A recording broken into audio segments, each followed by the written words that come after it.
Welcome, guys, back to the Grateful Living podcast. Today, I'm thankful to have Matt Chatham with me. Matt is the owner of Rub Smoke Love LLC.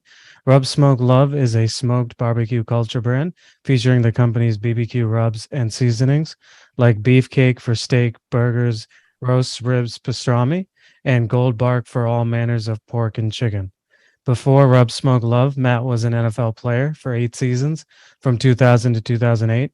He played with the New England Patriots from 2000 to 2005, and then the New York Jets from 2006 to 2008. With the Patriots, Matt won 3 Super Bowls. After his NFL career, Matt served as a sports analyst for NESN and was a writer for The Athletic. Matt, thank you so much for joining us. My pleasure. Thanks for having me. Of course, thankful to have you on. So for people that don't know you as well, do you want to kind of take us back to the beginning of your roots, where you grew up, your family situation, what type of kid you were, things like that? Yeah, so I was actually a son of a preacher man, I guess you would say early on. So for me, we bounced around quite a bit in Iowa, where I first lived, but had lived a little in Illinois and moved a couple different towns. My father was an evangelical minister up until I was in fourth grade. And sometime after that, we had moved, and my dad was sort of looking for a different kind of work. He left ministry, not on negative terms, but just a different sort of career path. And he ended up working as an IT sort of on the cusp of trying to figure out what he was, trainee kind of thing in software, and worked for Gateway Computers.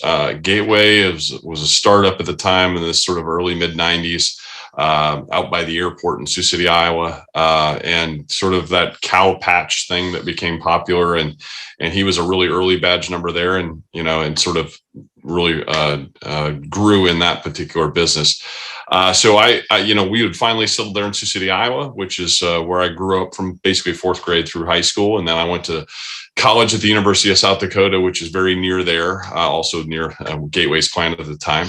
And after after the University of South Dakota, I was fortunate enough to get to play in the NFL, and that was sort of a whirlwind. I wasn't drafted. I went to a Division II school there, so there is a ton of uncertainty if you're going to make it to that spot. And then when you finally do, 6 years here in New England and 3 years in New York, and those are two places where I'd not traveled to. When I originally learned that I was going out to New England, I knew very little of the place. I was aware of Boston, but certainly hadn't been out there. And you kind of learn from your agent, okay, you're getting on a plane and you're going to Boston. And I'm like, okay, top right. That's about all I really knew. Yeah.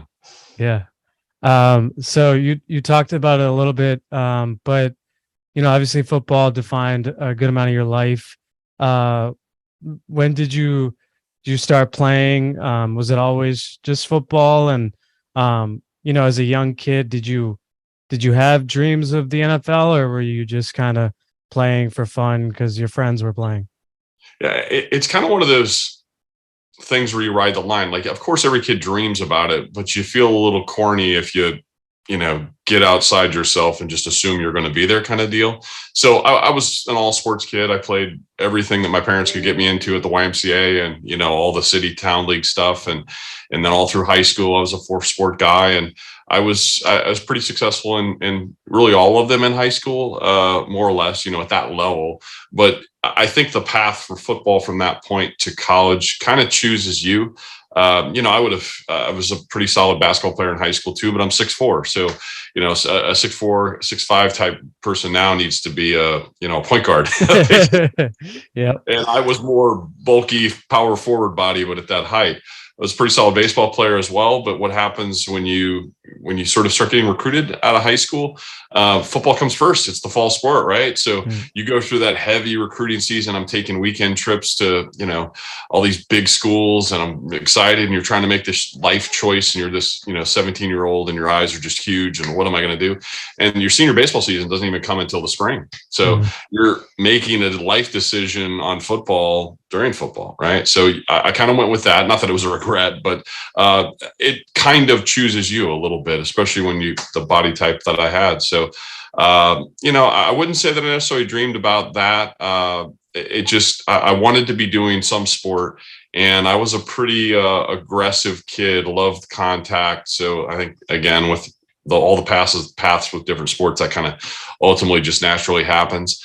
But then once you're in college, I'd been recruited by bigger schools, University of Iowa recruiting trips and places like that. Northern Iowa was an FCS school at the time, Texas Tech, but that was a million miles away and didn't even take the visit. So, ultimately I ended up going to what's now an FCS school. And I guess to the notion of whether or not I thought that was going to be a path to the NFL. No, I mean, that's not, you don't go to that school because you think that's going to happen for you. I was just a very borderline Big Ten kid, but who was praying they were going to make an offer and instead getting, at my chosen school of the Iowa Hawkeyes, getting that sort of priority walk-on kind of status and having your parents look in the eye, especially, with the work that he was doing and saying, you're going to the place that's paying you the full ride.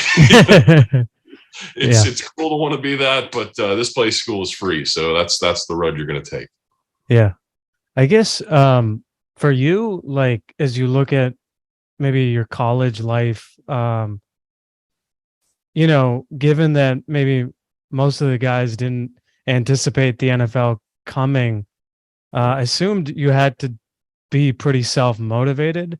Were there goals that you were setting? Were there mentors that you were talking to in terms of like sending film to maybe coaches that were, scouts in the NFL? I mean, how were you approaching that aspect of your collegiate football career? It's an excellent question, Arnav. I think in part because it was certainly different in 1998 when I was coming out than a kid at that FCS level would find now. Back in those days, they had something called the Snow Bowl. It doesn't exist anymore, but it's sort of the 1AA, which is now FCS or Division II version of the Senior Bowl. It's kind of like our level version of that. So that's really your only moment's taste of that next level. You go to sort of a combine atmosphere, you do the workouts of the week, you practice all week in front of these scouts, and then you get to play in the game. So it's a phenomenal opportunity back then because yes, our conference was called the NCC. I mean, people are out there watching this may be more familiar with North Dakota State, with like Trey Lance and Carson Wentz. Those guys are North Dakota State guys. And that was our old conference, North Dakota, South Dakota State, North Dakota State, University of Nebraska, Omaha, Mankato State, all those sorts of schools up there in the sort of upper Midwest. But you certainly didn't have the ESPN component, I think, as much, or the social media where you could get sort of tape out there or buzz and all the different, ancillary kind of like spots you could go to now to sort of go to some sort of Under Armour camp or go to some sort of, other platform place where you can get in front of more people. You kind of you hope you make all conference kind of thing, and you hope that the writers vote for you and that you get to go to that one spot.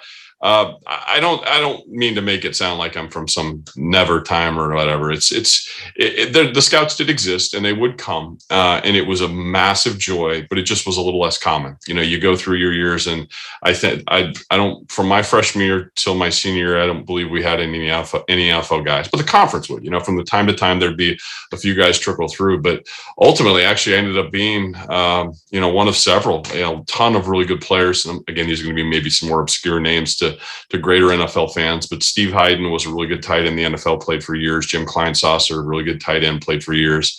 We had a running back named Jamel White that came up years after I left. And the NCC was kind of this very, very incredibly competitive Division II program that could, knock off a BCS opponent from year to year. So you did get opportunities, but I got to, be real clear and candid here. When the first time I was sort of whispered in the ear by my position coach that, hey, dude, such and such, or, this list, the Cleveland Browns, the Miami Dolphins, and, St. Louis Rams or whatever are going to be scouts up in the box for tonight's game. So, and, you're sitting in the locker room going, oh my goodness, like just, the idea that I still have this business card that I was given from a Miami Dolphins scout when I was in that senior season, and just that little tiny, card just felt like, like this golden ticket kind of thing that, oh my gosh, it's printed with the Dolphins logo on it. And he's here to see me. And what in the world, this guy from Miami's up here at this game in the dome in the middle of nowhere in South Dakota. And it was just such a really, really cool feeling. So yeah, they stop up for a few of my games. They come to the spring stuff where you start doing pro day type workouts, and they'll do individual workouts with you generally, and then you get to do the snow bowl thing, as it was called then. But it was tough. You certainly don't go through it expecting it to happen, but you did know that at that level, there's going to be a few guys each year, around the country that will get to make the jump, and I was lucky enough to be one of them. Yeah. So I guess, talk about that process. You, I think, started with the St. Louis Rams. What is it? This is 99? Yeah, so I have a bumpy start, to say the least. Okay. So let's put it this way. I was as proud as I was of my athletic stuff. My mom was a school teacher. My dad was was a bright guy, motivated guy, doing all sorts of different things. My grandfather was an entrepreneur. He ran a place called AC Contractors. It was a Lennox dealership in Des Moines, Iowa. Small business, but very entrepreneurial. And kind of had built this small company out to a real nice size, medium sized company. And, I really had to go crush it in school. That was always very, very important with my family. And, so at the time I'm flying through with a pretty good GPA. I was a pre-law student. I thought I was criminal justice and English double major. I thought that might be what I was going to do. I was actually taking LSATs. I was preparing for law school. I'd applied to, the old list: University of Iowa, University of Minnesota, which was nearby. University of Texas, I think I applied to it as well. But I was completely preparing for myself to go into law school if this didn't go for me. So I just think there's kind of a lot of making sure that I was set up in the event that the dream didn't kind of happen, sort of thing. So that's really, it's almost like a hedge. You kind of sort of are preparing yourself for in the event that the other thing doesn't go down. So crushing it in that world was super important, and it's kind of always stuck with me. Yeah. And so I think so you finished USD in 99. You're with the Rams again in 2000. I'm just curious, like, obviously undrafted, free agent, what do you like? I know the keys to success are always simplified and things like that, but any advice for late round picks or undrafted guys, for making that 53-man roster? Right. So I bailed on that answer. Sorry about that. Yeah, the weird transition for me in 99 to get to the 2000 part where my bio really starts. I had been an undrafted free agent. So the draft kind of comes and goes. I've hired an agent. I'm sitting there at his house. I got calls during the draft. I think the calls started around the 5th round-ish. You're a Division II guy. You're a high level guy for that, but how does that translate? Where do you sit amongst your peers? And they all presume, you're a question mark because you haven't played against that level of competition. So you're kind of being told lots of different things by different people, like that, hey, you've got a really good chance to go late rounds, 5th, 6th, 7th, something like that. And phone calls did happen in draft. Hey, you're being discussed by, how we had an agent. My agent had a media friend who was there on the floor and said, hey, I have a contact. Your name's been brought up. And they would call and say, hey, you're on our board. We'll see how things fall, and to get your hopes up, right, to the ceiling. Yeah. So, but ultimately that early call in the 5th never materializes into a selection within those next 3 rounds.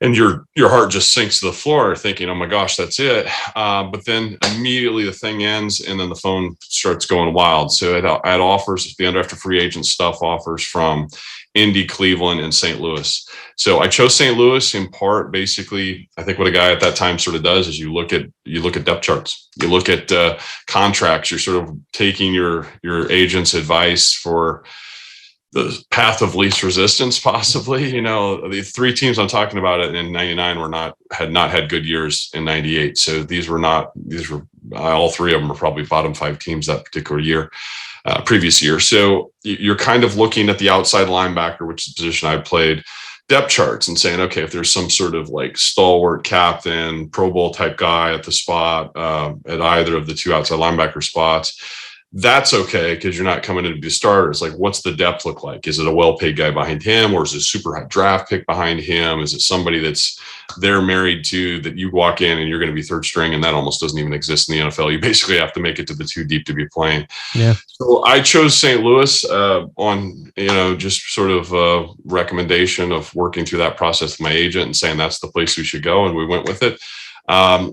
I got into training camp and was exceptionally frustrated, but also pretty ignorant kid because I'm playing really well. Everything feels great. I'm competing. I'm learning that, hey, I can compete with these guys. It's not so far-fetched that I can make this.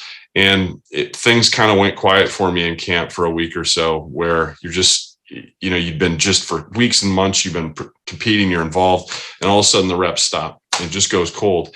And we had a situation where we had a player, the guy that was in front of me, the starter, a guy named Leonard Little, who's a great guy, but had come up against some, his top round pick the year prior. He'd come up against some really bad life issues. We'd been in a drunk driving accident, and a woman had died.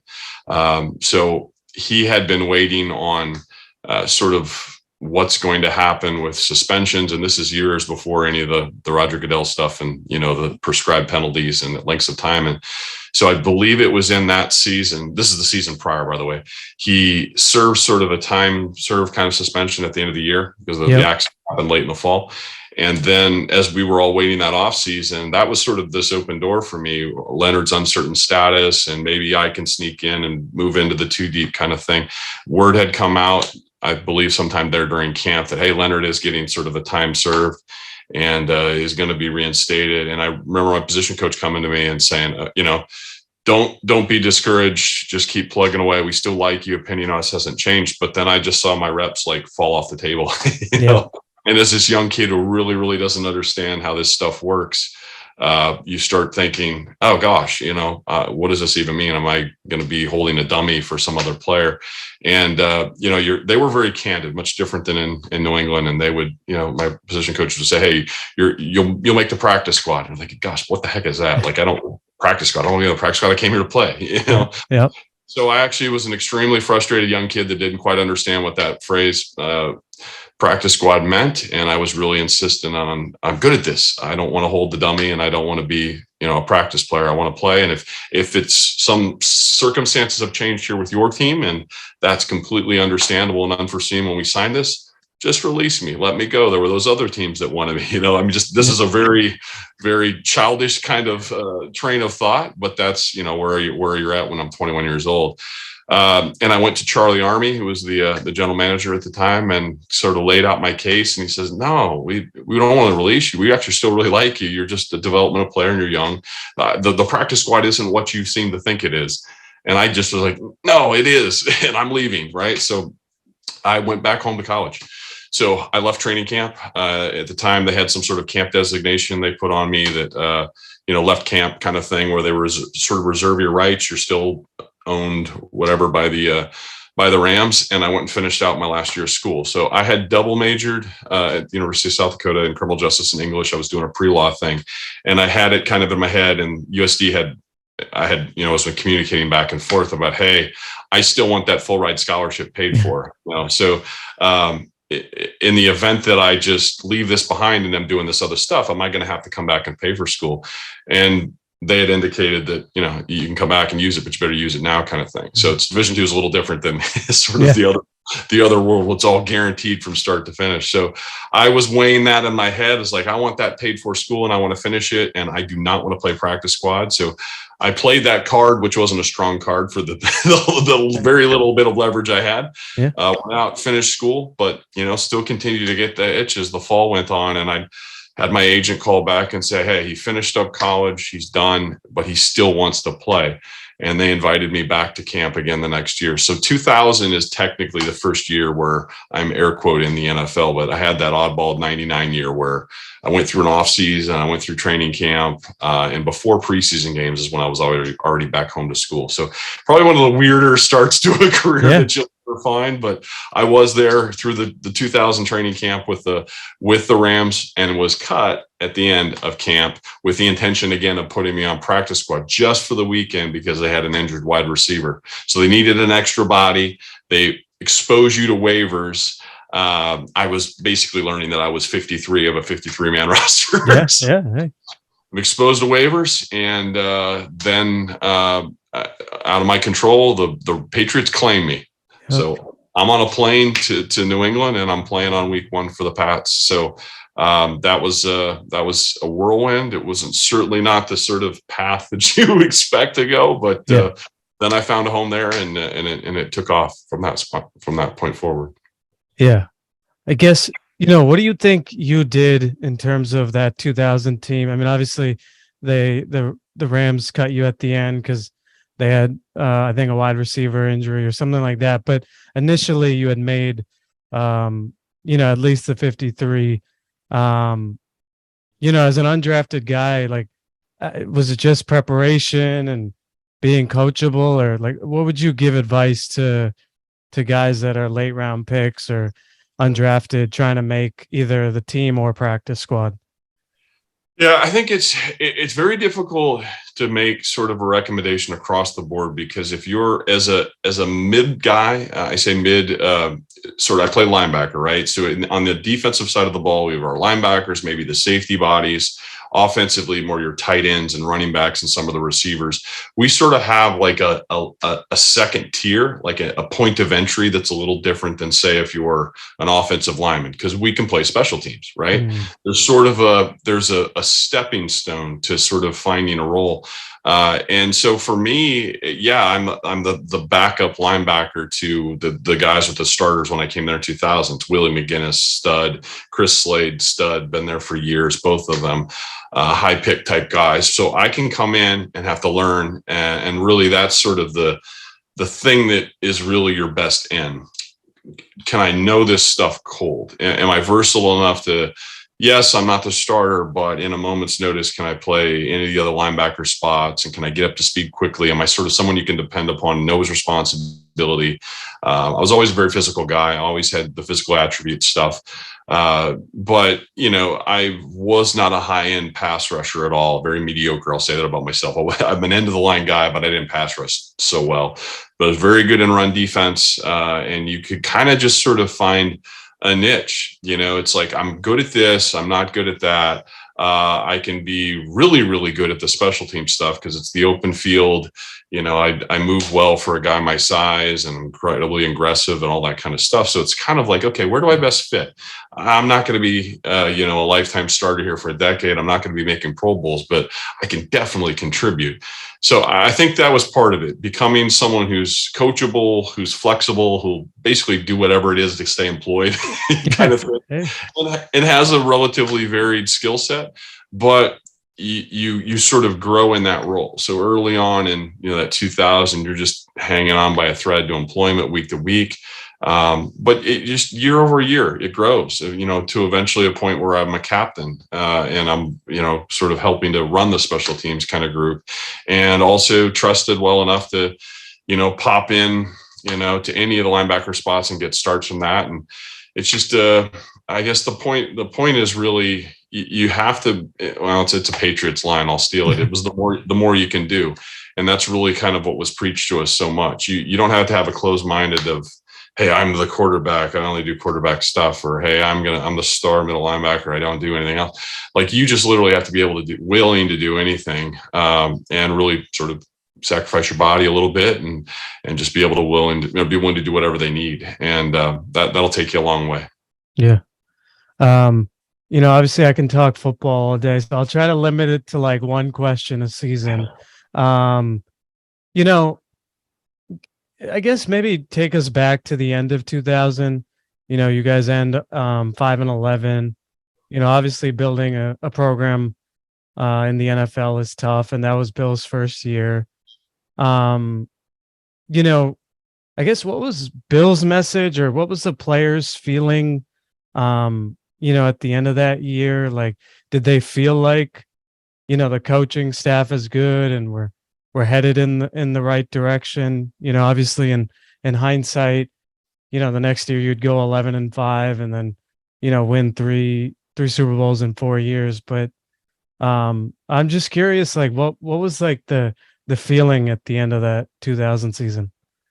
Right. So, obviously at that stage, Arnav, I can only kind of speak for people like myself and my profile, which is entry level guys on the roster. And that's something that maybe from the outside fans wouldn't necessarily appreciate or understand. But you have such a wide sort of dichotomy of life experiences. You have maybe a third of the roster who is scratching, clawing, trying to increase a role, trying to get the salary bigger, trying to sort of get their hooks in to make this sort of a long-term thing. You have more of a middle roster of really good pros that are solid starter types, or, more sort of vested guys that have proven they can do this. They're never going to make all pro, but they're really good at this and coaching staffs love them. And then you have your superstars, and that make the massive contracts that are more sort of Pro Bowl consistent types. And it's such a really diverse experience, quite frankly. It's a very, very wide ranging life in the NFL. So I just think that the 2000 year, as I experience it as an entry level guy, the thought of how's the team going to do, what are our prospects, like it's in Canada really outside your thought. Yeah. It's more, how do I stay employed? Like, how do I, I'm on this 5-11 team, whatever. They could have been 11-5. They could have been 3-13. They could have been 13-3. It doesn't matter. I'm just trying to keep my job. Right. Yep. So I really do think that Bill had instilled in that crew, because it was a rough season and Bill was a very hard and demanding coach, that don't worry about that. Don't worry. We'll take care of roster manipulation and building this thing to where we think it can win. You don't even need to worry about what you think your role is going to be. You'll determine that based on performance, and we'll get the best out of you. But it's not as if we had that off season between 2001 with a bunch of guys talking, hey, we're going to turn this thing around, sort of more of a collegiate kind of, win one for the Gipper kind of thing. Like, it wasn't that. Yeah. It's just, we're a bunch of pros trying to stay employed and trying to get better. And because Bill had shown and then Scott Pioli, who was, really the guy who brought me to New England, they had instilled this notion that it's, nothing's guaranteed for you. Tomorrow's not guaranteed. You have to really buy into this and prove that you want to be a part of this, because it is a little different feel than some of the other 31.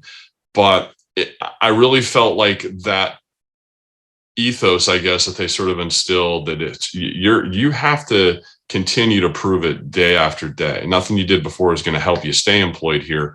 And in fairness, a lot of pros don't love that. A lot of pros think that I've arrived, I'm this big deal, and that's not doesn't jive with them necessarily. So I just think that I learned that, and that basically came to affect the higher echelon guys as well. There wasn't sort of a caste system here necessarily, where there was 2/3 of us always worrying about our job and the other third was safe and could just do whatever. It was really a place where time, playing time would be affected week to week if you didn't have a great one. If you didn't have a great week of practice, if you weren't consistent and available, like with the injury issue stuff. And they really, really pushed that, and they really made it seem sort of more of a level playing field, that the guys that buy in the most and produce the most will play more. And I think that really just bled on. It almost creates in you a little bit of a neurosis about losing your job. And even as I became a more established pro and was probably, not realistically in danger of losing it, you still kind of operated like you might in a day to day. And I think that ultimately helps you. I got humbled dramatically so with that sort of in and out situation to start in the NFL. And then by that point, it's like, I don't ever want to let this go. I'm going to ride it as long as I possibly can. Yeah. And, I guess going to 2001, obviously that's the Super Bowl year. For me, a big turning point, at least as a fan, was kind of, the Saints game. You guys are 5-5, and the week before, I think Brady and Bledsoe are switching off reps, and preparing for the Rams. And then, um, I think going into the Saints game, Bill kind of decides that, hey, Tom's our starter. What was the team dynamic and the locker room like after, Bledsoe's a guy that I think the year before had signed a 10-year deal. But that ended up being the best move Bill made. I mean, 9-game winning streak to end of the year from that point on. Yeah, it was a really interesting dynamic on that team, and I guess it sort of works a little bit with what I talked about before with the sort of non-caste system thing. You do have different, again, experiences in a locker room. You've got a whole bunch of those guys that had played and had a lot of success with Drew for several years prior, with before Bill had gotten there. So it's just natural. You have other friends on the team, other pros that really believe in you, have worked with you quite a bit, and even though there've been some struggles, they just believe in Drew and they're going to be behind Drew. I'm a new guy in the NFL. Early on, Brady's draft year is the 2000 year, so we're basically entering at the same time. I'm not necessarily part of his draft class because I'm kind of this cast off from St. Louis, but I'm part of that air quote rookie group of the 2000 group of the Pats. So I'm crashing on couches at Tom's condo over here in Franklin, and I'm sort of this like wayward roommate that's not paying rent, who's got my place in another place, and sort of. So I just say that to say that the experience of that rookie draft class, and maybe some of the other guys are maybe a little more sympathetic on Tom's plight. He's working hard, he's kicking butt in practice, he's really looking like he can handle the job. So I always say that when it's hard for a guy from that perspective to really speak on what the locker room feel was, because I can only talk about certain corners of it. But I do know that there wasn't any sort of overt tension, maybe a little bit of tension from the guys, but I'm saying not amongst no locker room arguments, no I guess kind of that point of how Bill was really trying to mold the place. It wasn't, don't you worry about who's going to play quarterback. You worry about doing your role, doing your job, as later became sort of the slogan. So it really became more about that. Like, okay, linebackers, cornerbacks, safeties. What the hell do you care about who played quarterback? Like, you go play linebacker better. You go kick better. You block better. Let the quarterback coach and sort of the OC work on who's going to run the offense. That's our issue, not yours. And I think that just kind of helped, because it takes the pressure off you that you don't have to go make some evaluation that's really not your job. You don't have to, when they throw the camera in front of you, weigh in with an opinion on who should get it or something like that. You just know enough to hold your tongue and say, hey, man, that is above my pay grade, and I'm not going to worry about that part. But you sort of mentioned as things started to transition, it's natural. I mean, there's certainly going to be some murmurs and some talking in the locker room. And like I said, I love Drew. He was a really cool dude. He was a great veteran who was real nice to younger guys, and would invite us to his house, and you do some off-season party stuff. And he was cool to us. He treated us really well. But Tom's a friend. He's my age, and he's got that internal fire that we've all learned to sort of know about him now. And he's grinding his teeth, and he's wanting more, and he's feeling like he's earned more. And when those things start to turn for him, you're happy for him as well. It just wasn't a place where there was a good guy and a bad guy or something like that. Or, it was easy to see why you could root for Drew, because he had such a terrible thing happen to him. And then to have it taken away under those circumstances sucks. It sucks like that for any player. Unfortunately, it's not that uncommon in the league.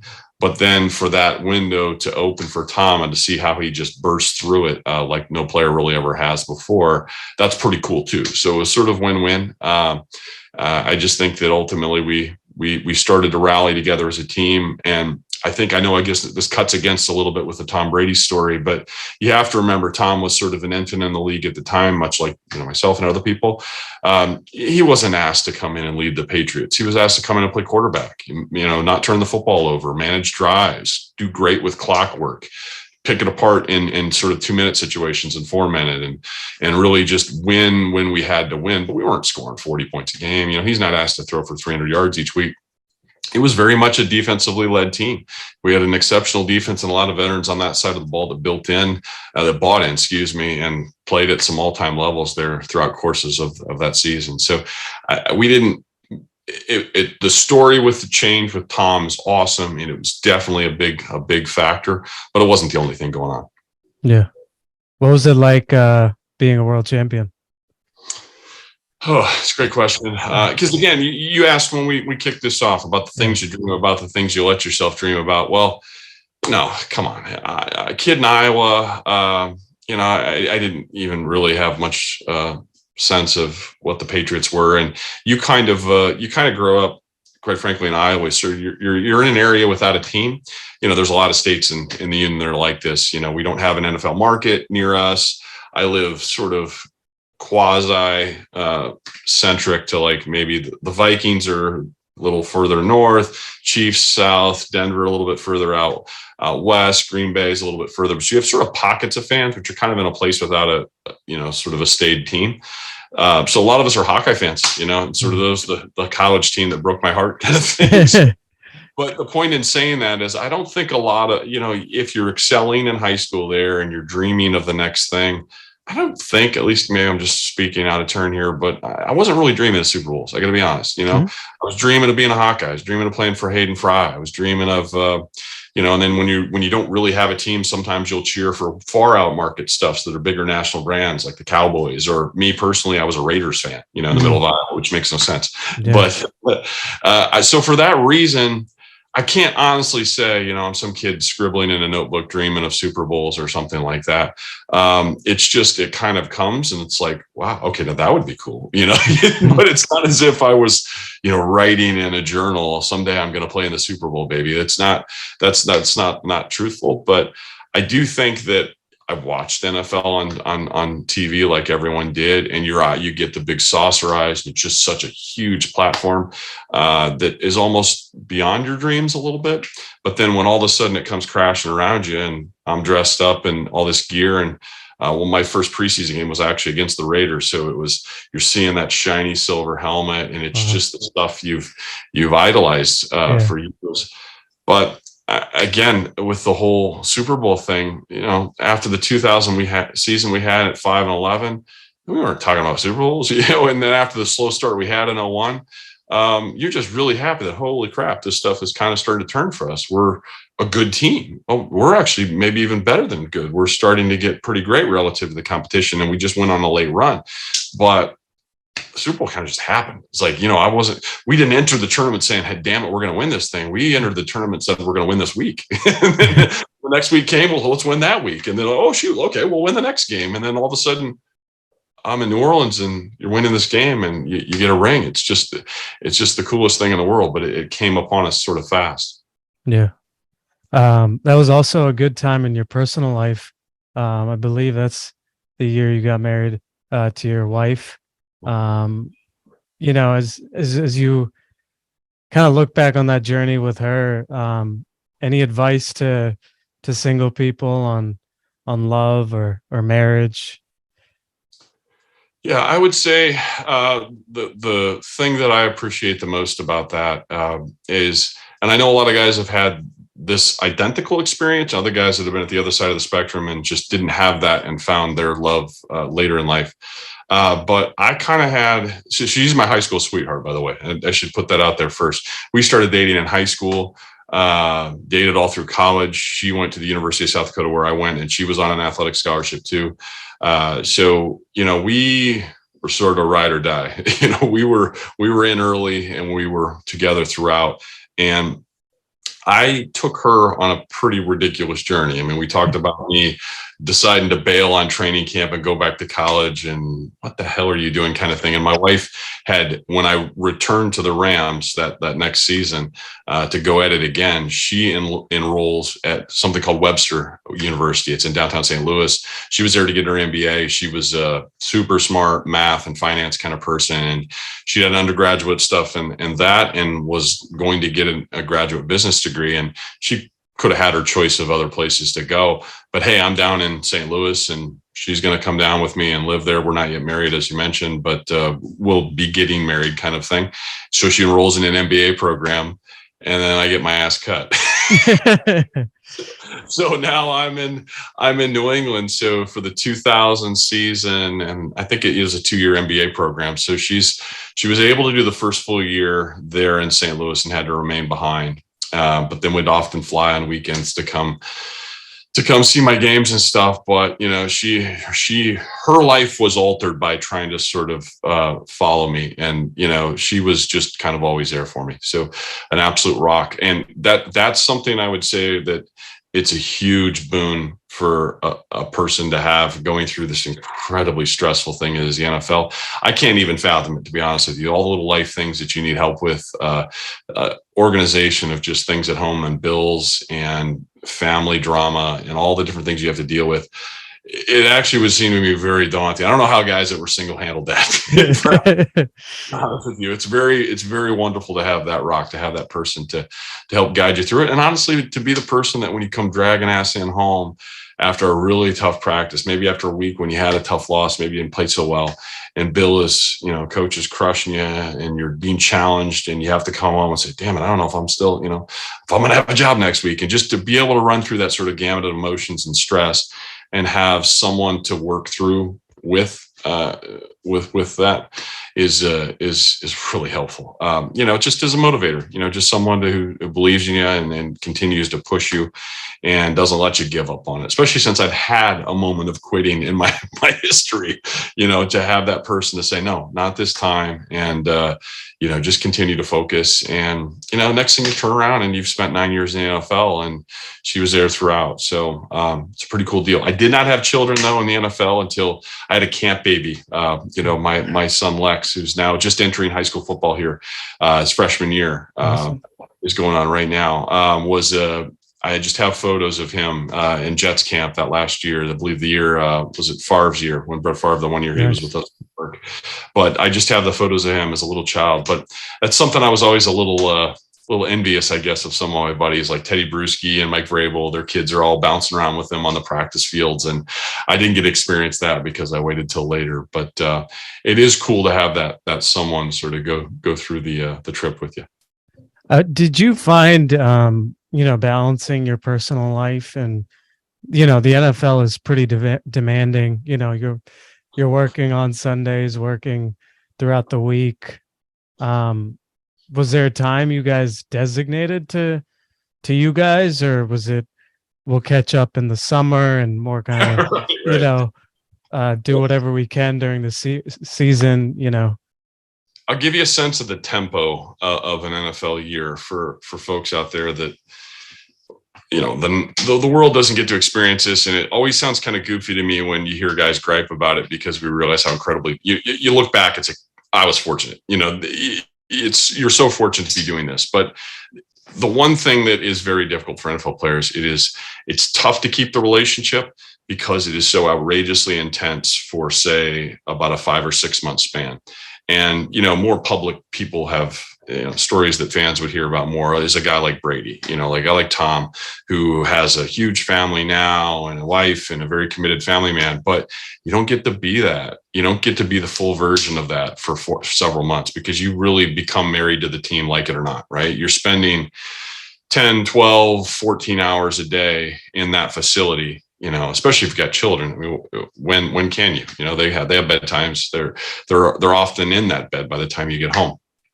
So I think with your wife or girlfriend, for the guys that go through it that way, a lot of it is just sort of time management, understanding you're not going to get 7 days a week where you get 2 hours each day and that's us time or something like that. It's more like, you may not see me for 4 days. You may not see me for 5. And you go through knowing that Friday is kind of the lighter practice in the NFL. We have, it's non-padded, it's sort of media week is sort of ending, interviews end, and you'll often get out a little earlier in the day. And a lot of guys will use a Friday night to go out. That's when you have dinner. That's when wife, girlfriend, friends get together. But you kind of just go in the tunnel though, throughout the rest of the week. And then Saturday, at least if you have a home game, you still have to go into the facility to watch some film, have some stuff with the team, but then you'll have a few hours off on that day, then need to report back to the hotel at night. And then Sunday, you're playing, and then you always go out and celebrate after. But it's just sort of a never see you, now I get to see you, never see you, now I get to see you. It has, this is a terrible analogy, but I have other friends who've been in the military and things like that, but it has a little of that feel about going away, coming back, going away, coming back.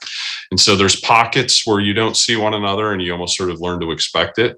But you also get the incredible benefit of these long off seasons where you do have a lot of extra time. You work out really hard, but it's only maybe a 4 to 5 hour a day commitment, not 8 to 10. So that works a little bit like almost being a school teacher, like where you just have an incredibly rigorous schedule and then you have long summers, kind of thing. So it's a little bit like that. So you have to learn to sort of take care of the relationship and not just let it die in those moments where you're not around. But it is definitely difficult because it is not one smooth sort of path. Yeah. That's great advice. So 2002, 9-7. I get. Oh, and that free. I think that's when you re-signed that summer before in free agency. Yeah. I think you're eliminated from the playoffs the last game of the season. I guess as you look back, what's the biggest challenge for teams coming off of a Super Bowl win? Is it just the high of that summer and everyone calling you a winner and stuff like that, or? Yeah, I would say the unique thing that happened with our particular team is we weren't built up and hyped to win that thing. There were a lot of people that, sort of poo-pooed the fact that we even won it. Hey, you went on a great 3-game run. Cool story, awesome story. Now back into sort of the hype machine, and we're gonna, who's got the strongest roster talk and all that stuff. And I don't think we were looked at that way. And then there's this curiosity of, was the run with Tom just a nice story, and he'll go back into sort of middle of the road stuff. So there wasn't a lot of pressure. I think relative to most Super Bowl champions, it wasn't as if there was some big built up, hey, now they're going to, they're upper echelon now. It was more just, hey, good job, guys. Back into it and let's talk about the teams that should have won that thing last year or whatever. So we weren't really in a super stressful repeat or die kind of feel. And quite frankly, Coach Belichick was remaking the roster still. I think that's one of the real heady, intelligent things that he did. It wasn't if, hey, we made it. He's sort of acknowledging that you won one. We had an incredible group accomplishment here. But the roster was never at that point where I think he inevitably wanted to get it from sort of top to bottom quality. And he's still working through that process of getting a room full of all his guys kind of feel. So, hey, we won the Super Bowl and there's still a third of the roster turnover kind of thing in the offseason, right? And guys are still fighting for jobs and there's nothing guaranteed. And we had some moments in that 02 season, but we weren't consistent enough and some injuries and all that kind of thing. So we were back to being pretty average, whatever it was, 9-7 or whatever we went. So that kind of humbles you again and puts you back into thinking, okay, if you want to really do this long term, you have to buy into that. I think the real testament year was that off season after 02 going into 03. Like, wait a minute, was that a fluke, or we really have something here that we're actually building and bringing in new guys like Rodney Harrison that were just, very just next level competitor type guys. And, just he's one example, but Bill continued to remake the roster to get the kind of people in there he wanted and just really get that thing to be at an all-time high. And that's, as you mentioned, that's when we're on the run, 3 out of 4. And it was never a, hey, here's the final team in 01 and did that 01 team win 3 out of 4? No, it was a different team every year and it was a different challenge each time. Yeah. 03, obviously a great year, 14-2, win the Super Bowl. I think personally, also pretty big year for you. First sack against the Eagles, started 4 games at outside linebacker. First career touchdown against the Giants, 38-yard scoop and score. And in the Super Bowl, you had 2 special team tackles, including the one on Rod Smart to end the game. I guess, what made you, I guess, what was it just all the years of preparation and hard work that you were ready for this moment and this time, once a couple injuries happen and you're ready to, now looking at who Bill Belichick is and maybe the greatest, football coach, and you're starting games for him and you're a trusted individual.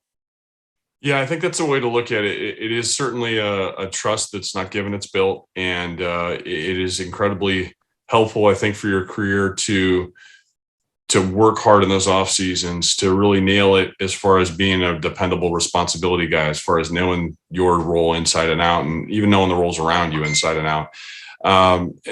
It's just sort of a confluence of events that I think that allows you to sort of take that next step, especially in a guy like my position, coming from a smaller school, not being highly drafted. You just have to sort of chip away. You just have to, start to really start lower than the head coach. You have to really garner the trust of your position coach. Rob Ryan, for me, Rob was a big fan of mine, and I'm a big fan, of Rob's. But you really have to have an advocate. You have to have someone who's watching you every day, that understands what you're about, sort of is fond of your own toughness and the way you've got some fight in you, and is in there in those staff meetings saying, this dude's got more, there's something to him. He should continue to stay. And, part of that too is your role just very slowly expanding. So literally week to week, it's like, okay, you have a great week of practice. I think a normal tour for me throughout the early part of my career is you're going to play your 30-ish special teams plays a game, 10 to maybe 15 a game as a backup linebacker. But then when you get to that point where they're comfortable with you without blanking, if, hey, something happens, you're slotted in, you're going to play 65 plays, and that's just how it is, and nothing, no sweat. That doesn't come overnight. You really have to sort of build to that point. So I think that definitely did happen with me, but it was a long road, right? It's not as if it was handed to me the very first time, I arrived here in Foxborough. So I mentioned sort of the confluence of events things. For me, it was a guy who I have a tremendous amount of respect for. He's a stud, Mike Vrabel, and Vrabes and Willie McGinnis were really the two guys that I played behind at different times throughout those 6 years. And Vrabes had a broken forearm, so he had broken his forearm a little bit earlier in that 2003 season. He's wearing sort of a polycarbonate kind of thing that's sort of to protect it. So he's going to be away for a few weeks fully, and then he's going to return weeks after that and play in sort of a limited fashion where he's able to pass rush, but they don't want him pressing out in run game to try to protect it. There's sort of limited role stuff that he's able to do. And yeah, that sort of opened the door for me. I get to start a bunch of games, and then you get a sort of, Mike's back, but you still get to play more than just the special teams role. And that 2003 window really helped, I think, change the opinion about me that he's able to do it. He can play at that level. But and it's a good feeling, and I think it's really one of the things that I'm most appreciative as a 45-year-old guy now in the rear view. I played in a place, in a linebacker room, that I would argue was an all-timer. When you have Teddy Bruschi and Willie McGinnis and Mike Vrabel and Roman Pfeiffer and Ted Johnson and Roosevelt Colvin and myself, Larry Izzo, one of the all-time best special teams players. I mean, Don Davis, like that room was, only 3 or 4 guys can start, depending on, the fronts we're in. But there were starting level players from the front to the back of the room. And you don't often see that in the NFL. So I was surrounded by a lot of really good players. My career happened how it happened, in part because of the room I was in. Maybe I could have a better role or, bigger role or whatever in some other environment. But I think now treasure more being a part of that group, quite frankly, than sort of individual accolade stuff. So got to be around some amazing players, some amazing guys, just really good people and awesome pros. Yeah. I'm curious, Lawyer was released early in that season, and there was a lot of talk of Belichick losing his team. I think Tom Jackson even said like the players hate their coach or something like that on ESPN and stuff like that. Was that as big as it was made out to be? No, I mean, that was completely manufactured. It was outside the locker room. I will say this, it's not as if we weren't shocked. We were shocked, but I think it also did bleed right into that idea that any of us can lose our job at any point. Lawyer was an incredibly popular player on the team. I mean, he was one of the sort of voice of the locker room types. He was one of our leaders, one of our captains in previous years. Lawyer was beloved, but he was having a little issue with the team relative to to role and contract and things like that. There was some tension there. I don't, it's been years ago. I don't really recall exactly what it was, but it wasn't as if, because Rodney had come in, and Rodney's a very popular player as well, and they're both kind of similar stature in the league. And it's not as if, in the locker room, there was a choice of one or the other. It would have been awesome to have both of them. We had Tabucky Jones, another just freak athlete, amazing player. And to have all those guys, the room got a little crowded, and Bill made a choice, and Scott made a choice. And I'm not going to say that there wasn't a day or two of what the hell, like, what are they thinking kind of thing.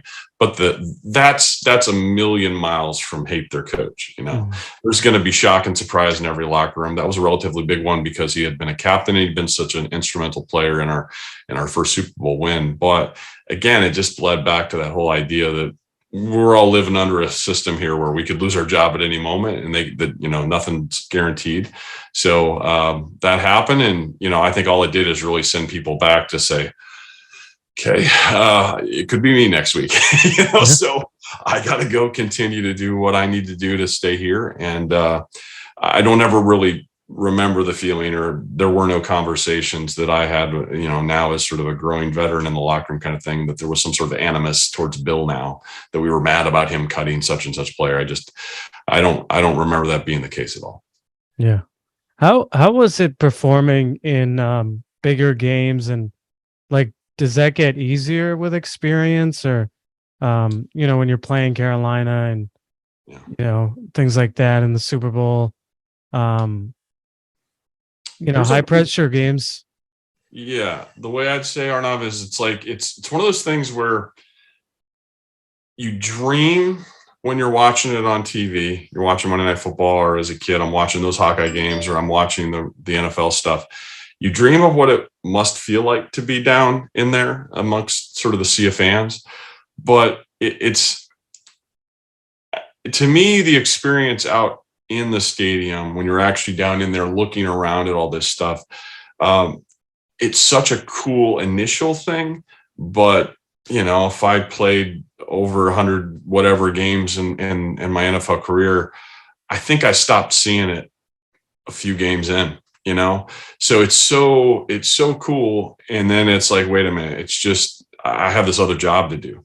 And you really, there's the random game, maybe in Mile High or Seattle, or maybe the Wild Buffalo game, if you happen to catch them at the right time. Or there are some atmospheres that are a little more whippy. Pittsburgh was one where you'll be a little more cognizant, and you'll feel the tension of the moment. But I think I learned to sort of treat them all about the same. And you sort of, you have that question answered, I guess, in your head about what it must feel like. Oh, it feels like that. Cool. I got to go keep my job.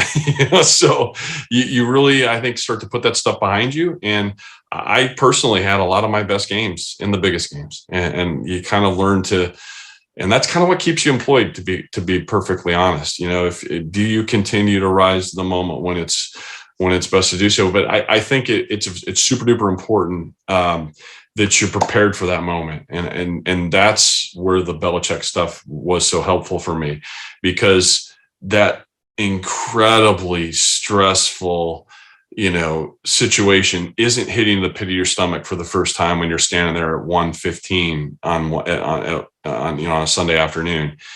I was riding with that feeling on Tuesday afternoon. I was feeling that all Thursday night after a rough practice. You lived with that stress. Nothing was more stressful than that. If you rose above that to keep your gig, if you rose above that to increase your role, if you rose above a challenge of a new free agent in the room that you fight off to continue to keep your stuff, if you continue to stay employed, I think those sometimes affect the body the same way a bunch of fans yelling at you, do. So we had incredibly difficult practices. It was very physically rigorous, but it was also very mentally challenging.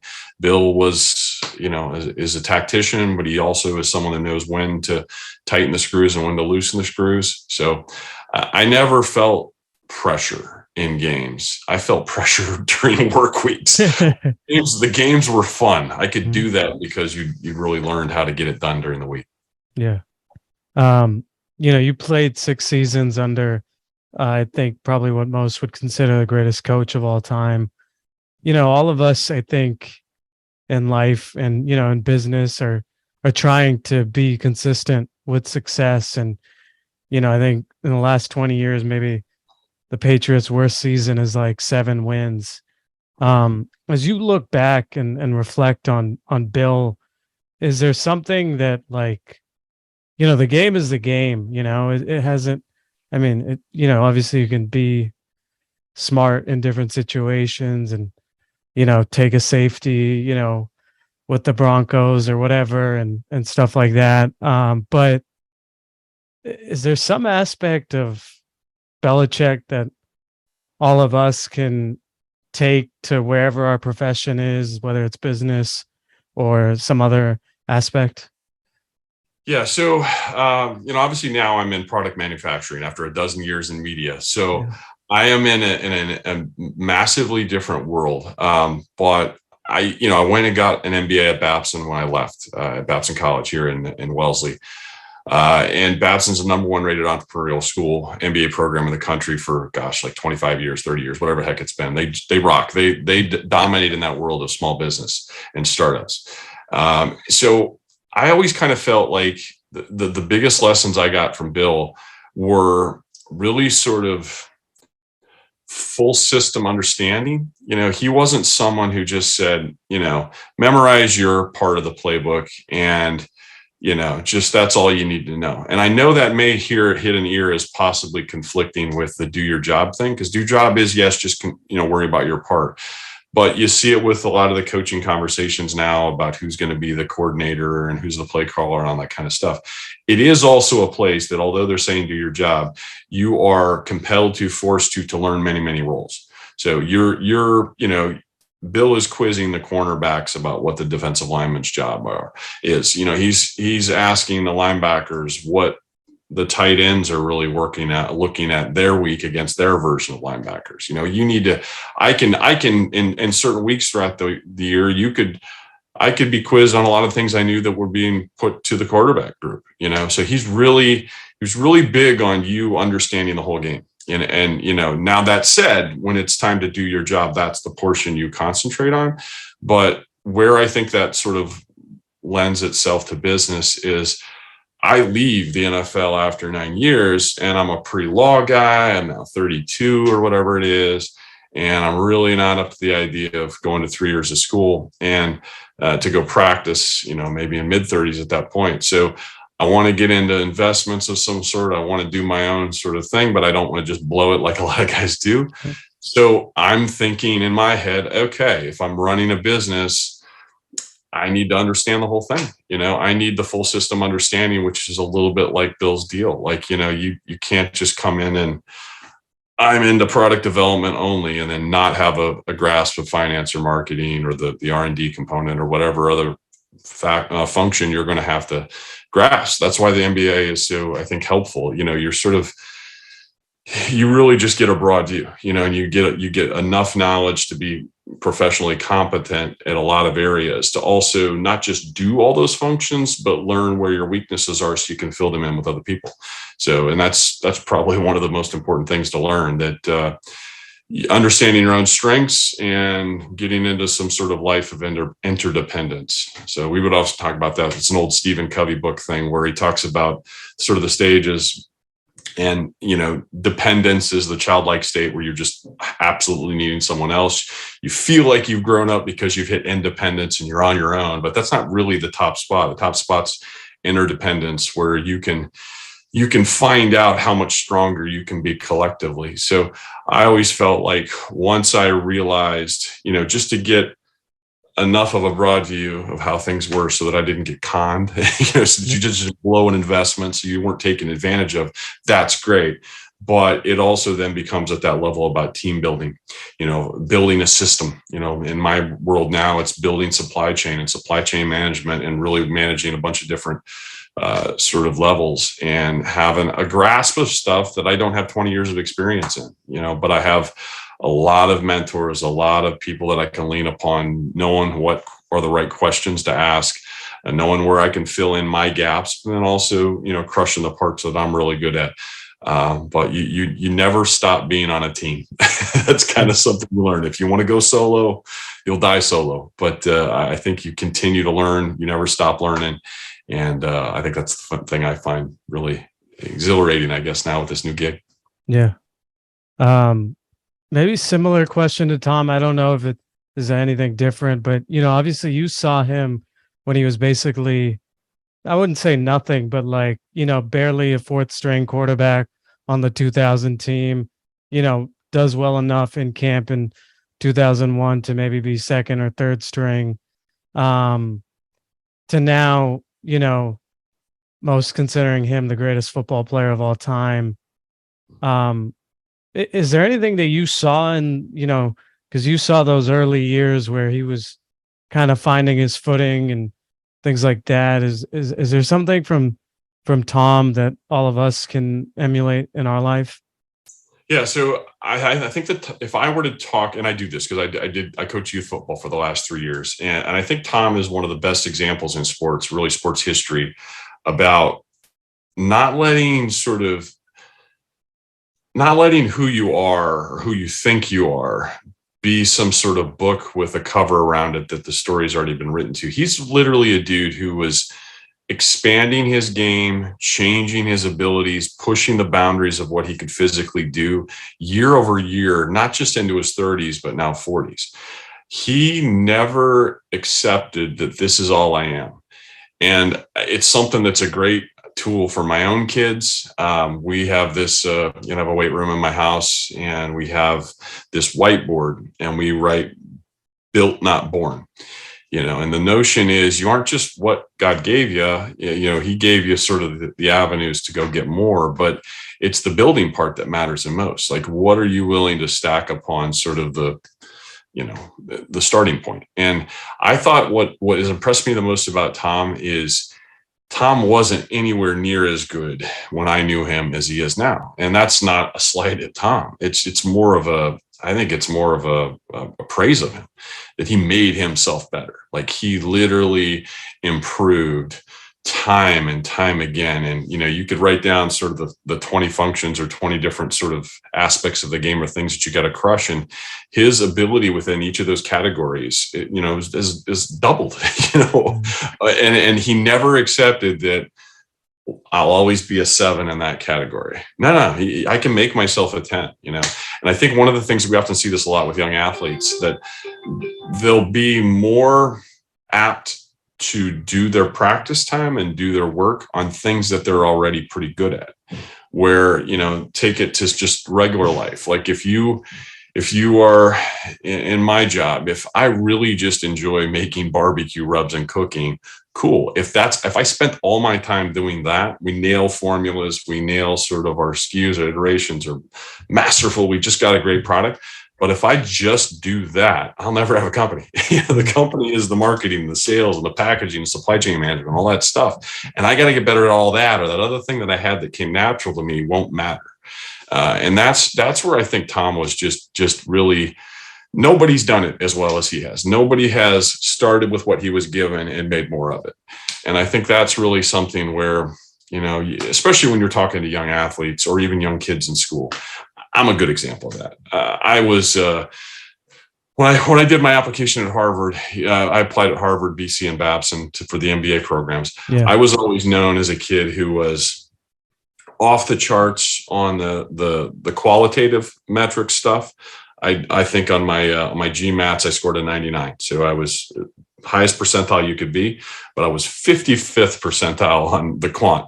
So high qual, low quant kind of guy. And I was always that way. So, I was a kid that was on this track to be a law school kid. And then I go and get an MBA. Now I'm taking finance courses and accounting courses, and this stuff is so uncomfortable to me. I'm so not great at it. But it's that I could have just lived a life of going to do that one thing I did that would made me most comfortable. And instead, you're constantly putting yourself in uncomfortable situations. And then now I find my day-to-day business has a lot more to do with that stuff that I wasn't necessarily as naturally gifted in, but that stuff's super important. And I still have enough time for the stuff that's easy for me. But we talk about this a lot with our kids where, hey, you're a really strong right-handed basketball player. And if all you do is for your 1 hour practice time is go out and shoot right one-handed layups because you love to see yourself look good doing the thing that's easy for you, you'll never get better. You have to spend your time on the thing you suck at, and you have to be comfortable enough with yourself to fail in front of other people, or if you need to, go fail in private. But you don't spend your time. This is an old Belichick quote. He would say, don't let yourself think that you'd worked hard just because you sweat. Everybody sweats. Did you accomplish something in doing so? And if all you did is go out and continue to repeat the thing you're already good at, you probably didn't get anywhere. So I just think Tom is really one of the best examples of identifying those things he wasn't good at and using other trainers and other doctors and just, Tom House with the throwing mechanic stuff. And just, he's going to fill in every possible hole and take something that was a weakness and somehow make it a strength. Yeah.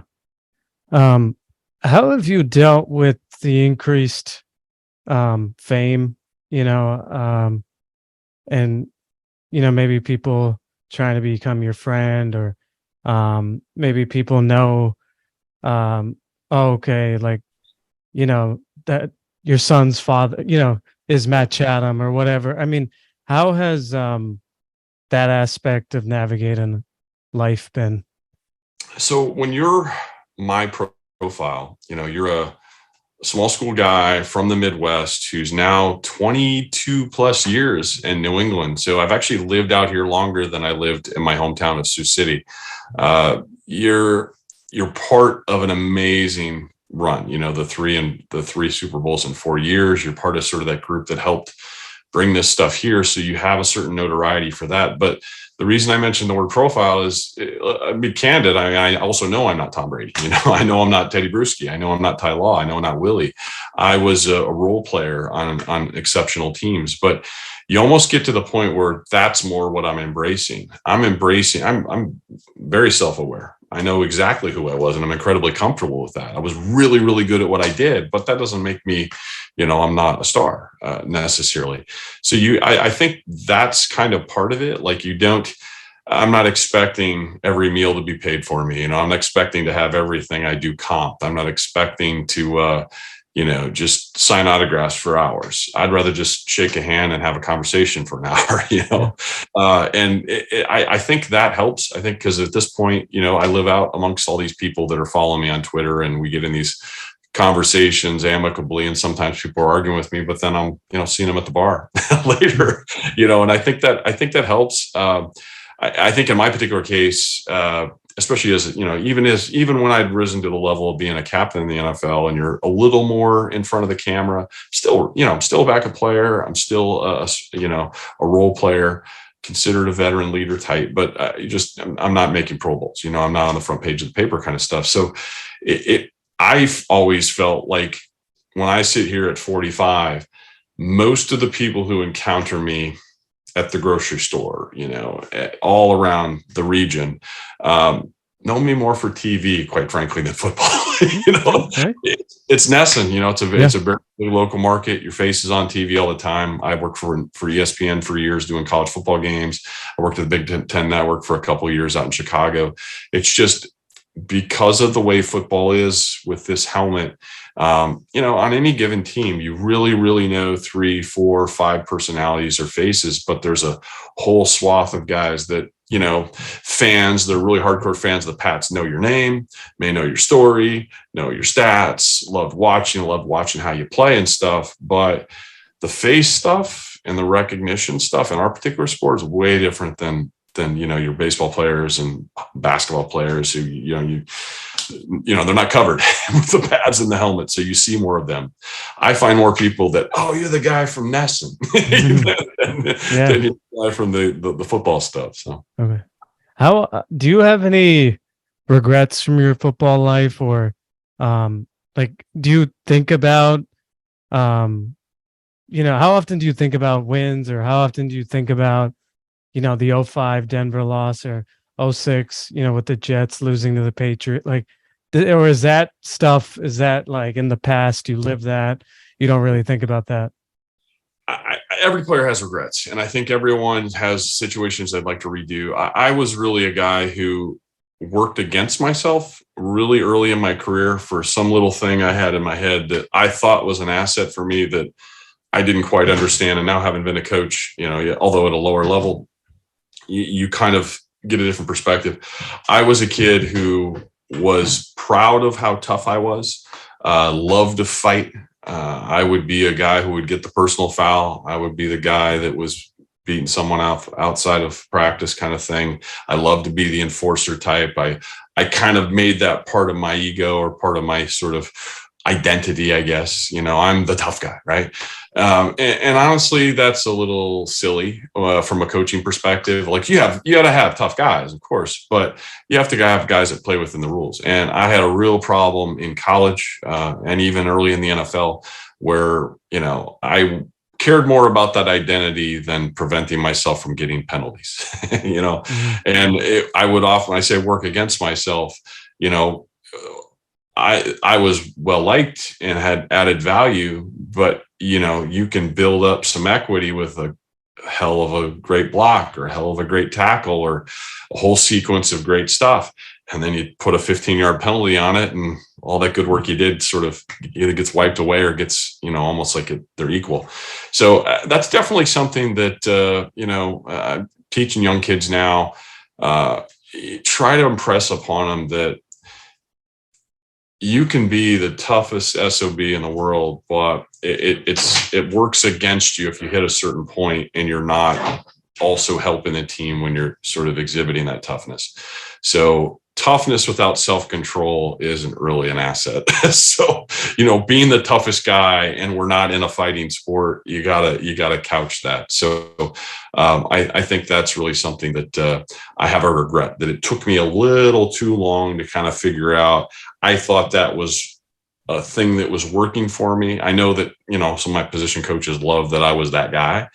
But they also give you the life advice that, dude, that's hurting you as well. It's not, this isn't high school anymore. It's not who's the toughest kid in the hallway kind of stuff, or on the playground. This is like pro life on the line kind of stuff. I wish I'd have grown up a lot faster than I did on that particular thing.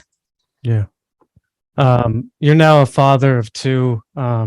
Any advice on preparing to be a father, or how has fatherhood changed you? I absolutely love it. I mean, it's sort of the best thing that's happened to me in life. And I kind of like the challenge that I have, not fathering a replica of myself. My daughter is the amazing athlete in the family. And my son is a tough kid, very book smart kid, loves sports, loves to play and compete, but stuff doesn't come as naturally to him as it did me, or it does my daughter. So he has a new challenge. So I have to learn how to work with him based on what he does. And, it's cool. It's just really, I find myself more with my kids trying to do the stuff that, I didn't necessarily learn. So like my kids are, 14 and 10, and we have this, this new rub company, and my kids, know how to do order fulfillment from Shopify. My kids know how to sort of look at inventory lists and sort of get involved in all the sort of mechanisms behind the scenes in a company. And I think my son's going to, be at a point where he leaves high school after here, and he's probably been around small business stuff, the finance portions of it, and operations management, and stuff that like normal 14-year-olds, you're getting the job where you're mowing lawns, which I did, or had a paper route, which I did, and things like that. And they're getting to see all the little quirks of small business and, learn all that kind of stuff. And it'd be great if he goes to Babson one day. I guess we'll see how it all shakes out. But that's the part I like about parenting. I really enjoy working with two people that have aspects of me and aspects of my wife, but are not just mere sort of clones of either of us, and the challenges of trying to help them navigate life without just simply saying, hey, do it like I did, because that's not really the answer. It never is. Yeah. You just started this business in 2022. Do you want to kind of give an introduction to what Rub Smoke Love is, who can use the couple products and things like that? Yeah, so the food background probably hits a normal person listening to your pod is a little bit weird. Like, what in the hell are you doing? Like, and I completely get that, and I expect that. I had when I went to Babson, with an intent to start a crepe franchise. So I had gone to the USPTO and made a patent application for crepe fries. It was just basically idea. This is a mouthful. I hope I get this right or not. It's any batter-based product that's cooked, cut, and then secondarily cooked. So basically batter. So not corn or potatoes, chips and things like that. Batter, a pancake or some sort of like a thing that's cooked and then compartmentalized. That's the cutting, and then cooked in another process. So it's a process patent, basically. Yep. So we had made crepe fries, and this was actually, I think, Obama's second term. The USPTO really tightened some of the definitions, and it's something that I'd had this crepe franchise that we were trying to start and trying to get going. And I think we all kind of understand where mall businesses are these days, or not. Where that may have been an appealing business a dozen years ago. Mall operations is not where you want to be anymore, quite frankly. Yeah. Yep.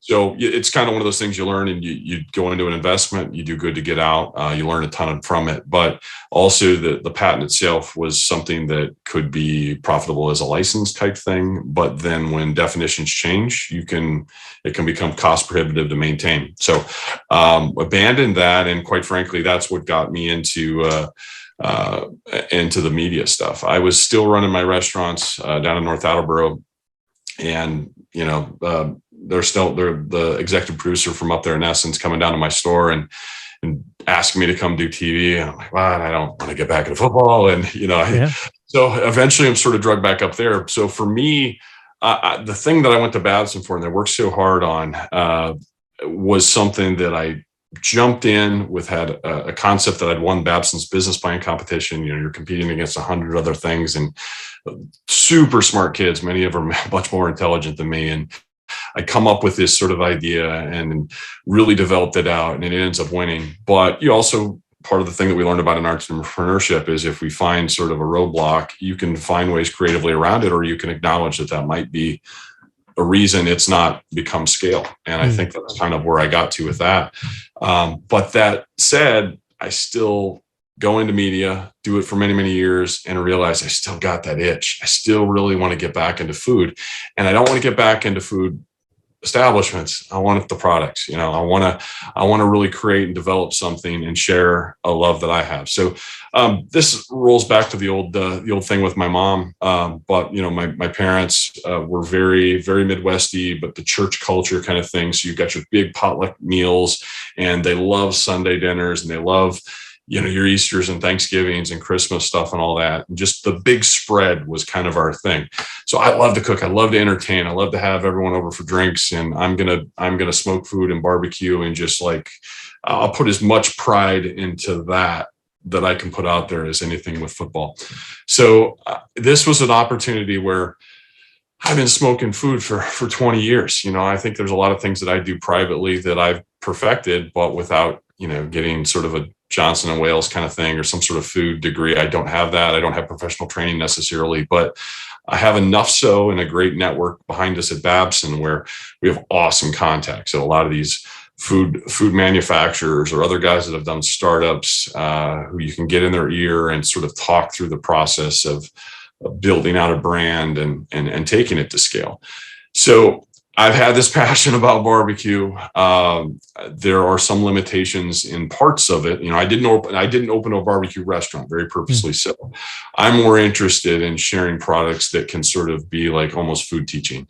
Like I like the idea of sort of food education. Like I can provide some products that help you jump past the first few steps. And that's what we are. We're a barbecue rub and seasoning company, but a lot of the ways that I've sort of crafted these rubs is to basically teach people, lay people like myself, the basic techniques, sort of the really artful stuff that can shoot you past what ends up being mediocre food over a lot of people's tables, teaching sort of the brining techniques and some butchering techniques and really the tips and tricks kind of stuff, almost like a food hack kind of thing, to get you a certain point where you can at home on a budget master something that will far exceed anything you're going to go buy in a restaurant and have to pay far less money for it. So what I did with these two particular initial products, one is called Gold Bark, one is called Beefcake. Beefcake is my beef seasoning. But the idea there is, I guess it's kind of a Patriots thing, right? Like they're all meant to be very versatile. They're supposed to be, they're crafted not for narrow focus, but that you can have this in your cupboard and it'll crush it on steaks. It'll crush it on burgers. It was actually originally designed by myself as a pastrami rub. So it's a sort of a deconstructed walked back pastrami rub that was meant for that, but that works on just all sorts of different other cuts. But the idea is we really went low sodium on beefcake for this reason of really wanting people to learn about dry brining. I'm an evangelist for dry brining. We basically do a day prior of preparation with your beef by just basically salting to change the state, to lock in moisture, and really let the salt work throughout the meat. Especially with us, you work through such giant cuts. Flavor only usually typically goes in a couple centimeters unless you give it the time. So you'll go into a regular grocery store aisle and grab their rub or seasoning or whatever, and you shake it on the outside, and the flavor penetration's not too terribly much. People learn about brining and start to make it a part of your regular daily technique. And there's a YouTube video up on our on the Rub Smoke Love page. It's on the website too, on rubsmokelove.com. But it really just sort of talks through that basic process of how come theirs always comes out more tender than yours. How come theirs is locked in sort of moisture and doesn't have, why does mine come out dry every other time? Why does mine come out different each time? You really kind of can learn these basic techniques and have products that are designed to go right with it if you do it that way. Had I had a full salt product and I'm convincing you to try to dry brine, then you'd have an overly salty product. So they're really meant to go with one another. On the other side of it with Gold Bark, I'm kind of a fusion guy. I'm someone who, when we're doing all this research and development to find products that we want to go with, you look at what else is in the market. That's kind of what you do with any product development kind of situation. You want to know what's out there and where can you differentiate yourself. So it's very similar to like a Carolina barbecue. So you'll have some notes of that. But when I say fusion, I like some sort of international flair. Barbecue is not just an American pastime. Chinese barbecue and Thai barbecue and a lot of different other places that do their version. I like some aromatics and spices that come from other places that sort of marry with this. So Gold Bark is something that will remind you a little of a Carolina thing, but if you've had Chinese barbecue, there's going to be some notes in there that go, oh my gosh. And that's the whole idea. Give you something that is different than anything else on the market. And we spent a god-awful amount of time and energy and money developing, so they're nailed. So very much like the Patriot thing, I think with both of the rubs that I put out there now, they're into the 15th, 16th, 17th, 18th iteration in sort of the food lab stuff before we ever got to a production level. So we're giving it to you at a point where we've tried it good many times, and good was not enough to go to market. You really get to the point where you put this in your mouth, you put this on your food, and you go, whoa, okay, good. Anyone can make good. We wanted to make great, and I think we've got it. So go to rubsmokelove.com, and those are our first two SKUs. I'll have others in development, but we will very soon be in stores. I'm working on some wholesale contracts right now. Awesome. Well, Matt, we've talked about quite a bit. Is there anything else that you want to pass on from the school of Matt Chatham and in terms of life? I'll pass this on because Paco here is just off camera. He's kind of been popping in and out. Yeah. Yeah, this is my buddy Paco, my boxer. He's when you have a home office and you do your work from home, you get really tight with this guy because he's my little stud. I toss him on social media quite a bit. Paco spends a lot of time on Twitter. Yeah.